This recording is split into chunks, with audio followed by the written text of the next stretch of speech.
जैसे time pass के लिए कुछ भी करते हैं। यार आपने कहा टाइम पास इवेंट है, ये क्या है? Time pass earning platform. और मैं तो ये भी सजेस्ट करना चाहूँगा ई कॉमर्स को, सिटी कॉमर्स को, कि एक ऐप भी निकालो अपना जिसके द्वारा सबको जानकारी मिले।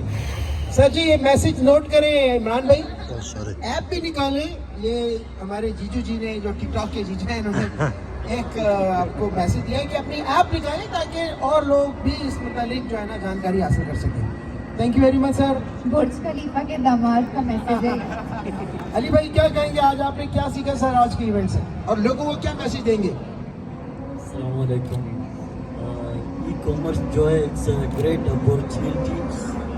मैं यही कहना चाहता हूँ जो यंग्स लोग हैं, यंग जितने भी यंग जनरेशन है, जितने भी छोटे, ये जो हम यंग जो हमारी मेरे जैसे तो ये लोग अपनी इन्वेस्ट ई कॉमर्स के ज़रिए करें और यहाँ से अपना बिजनेस स्टार्ट करें, और आप लोगों को इससे बहुत कुछ सीखने को मिलेगा।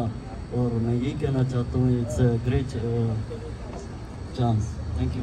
बहुत शुक्रिया सर। दुबई का hero, thank you very much for joining us today.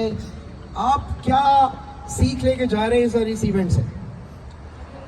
सबसे पहले थैंक यू एवरीवन।